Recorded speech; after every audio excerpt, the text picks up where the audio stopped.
माझी खूप इच्छा होती की मी मराठीत बोलावं पण मला हिम्मत होत नाही, त्यामुळे मला माफ करा। एक बार फिर मुझे यहाँ आकर ऐसा लग रहा है कि मेरी क्या हैसियत कि मैं इन महिलाओं को पुरस्कार दूं। जब मैं सुनती हूं कि ये लोग क्या काम कर रहे हैं, किस तरह का काम कर रहे हैं, कितनी मुश्किलों को सामना करके काम कर रहे हैं, तो मैं समझती हूँ एक ऐसा दिन आए काश कि इनके हाथों मुझे पुरस्कार मिले, तब मैं अपने आप को सचमुच भाग्यशाली समझूंगी। यहाँ आकर मुझे बहुत अच्छा लग रहा है, खास तौर से इसलिए कि मैं पवार साहब को बहुत सारे सालों से ज़ाती तौर पर जानती हूँ। ये मैं देख रही हूँ कि आज के जो नेता हैं वो बात करते हैं महिला सशक्तिकरण की, कितना बात करते हैं, कितना मानते हैं, ये तो समझदार को इशारा काफ़ी है। लेकिन मुझे इस बात का बहुत गर्व है कि जब पवार साहब चीफ मिनिस्टर थे तो 1988 में ये पहला स्टेट था महाराष्ट्र जिसने बैन किया था प्री नेटल सेक्स सिलेक्शन।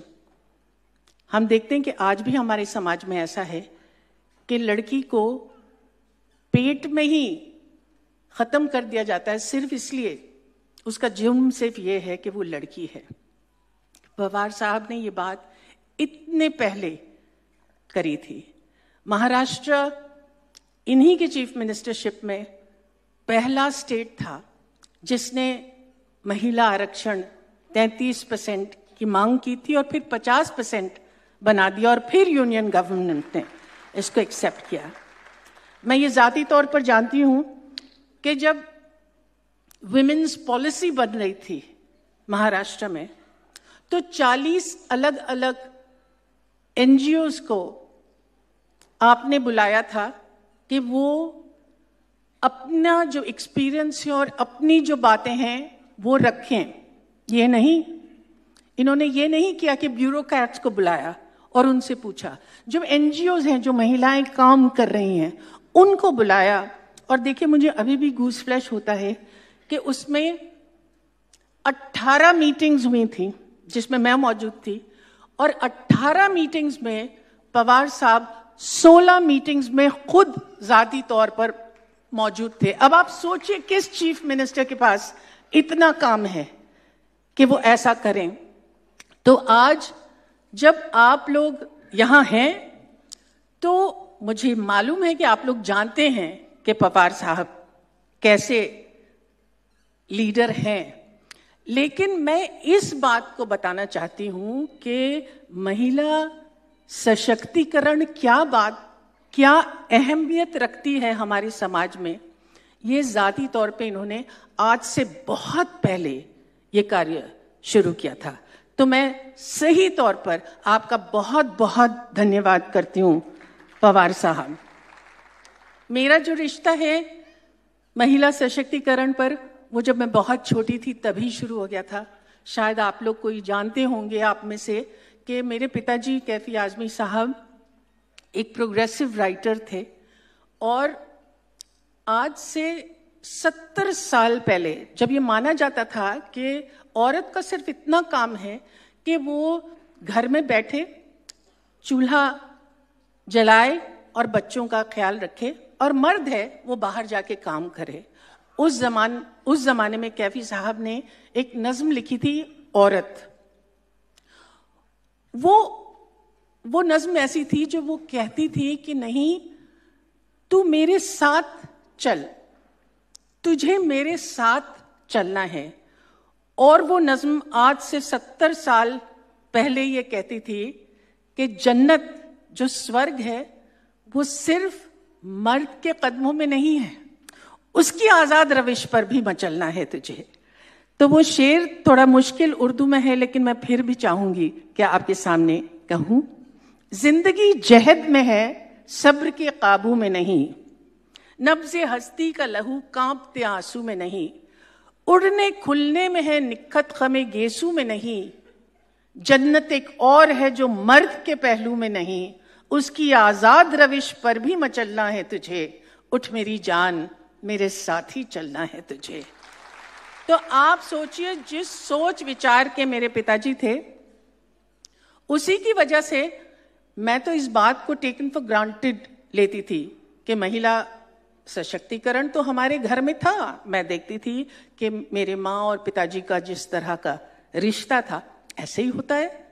लेकिन मैं शायद 19 साल की हो गई तब मुझे पहली बार ये पता चला कि जिस चीज को मैं टेकन फॉर ग्रांटेड लेती हूँ, जिसको मैं समझती हूँ कि समाज तो ऐसे ही है, तब मुझे पता चला कि ऐसा नहीं है। तो आप सोचिए कि मैं किस तरह के माहौल से आई और फिर ही मेरी आंखें किस तरह से खुली। फिर मैंने अपने पिताजी के साथ काम किया।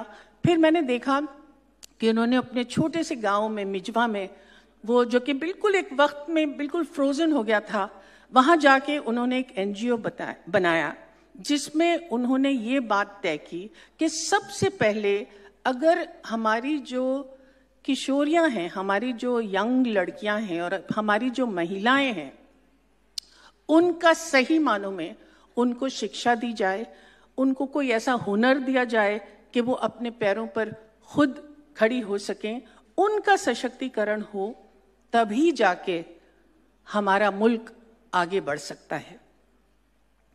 एक किस्सा मैं उसका सुनाती हूँ। हमारा जो स्कूल है, हम वहाँ स्कूल चलाते हैं। छोटा सा गांव है मिजवा बहुत। तो वहाँ एक लड़की थी हमारी, और वो पहली बार एक नाटक में उसने इंटरस्टेट नाटक में हिस्सा लिया। जयपुर गई अपने, वो लोग ये जो है उन्होंने नाटक खुद ही लिखा था अपने वाइस प्रिंसिपल के हेल्प के साथ, जो कि दहेज के खिलाफ था, और उनको अवार्ड मिल गया। अब वो 15 साल की लड़की वापस आई और उसने अपनी प्रिंसिपल से कहा कि देखिए, आप असेंबली बुलाइए, अपनी टीचर्स को बुलाइए, अपने स्टूडेंट्स को बुलाइए, मैं बात करना चाहती हूँ। ये उस जमाने की बात है जबकि 12 साल की उम्र में लड़कियां सिंदूर लगा के हमारे स्कूल में आ जाती थी और उनकी शादी हो जाती थी। और हमने बहुत कोशिश की थी कि ये हम किसी तरह से ख़त्म करें, मगर ये बरसा बरस की एक रियायत है तो नहीं ख़त्म होती थी। तो ये लड़की ने कहा कि देखिए, मुझे जो ये पुरस्कार मिला है, ये पुरस्कार सिर्फ मेरी शान में नहीं मिला है, ये पुरस्कार मेरा पासपोर्ट है आज़ादी का।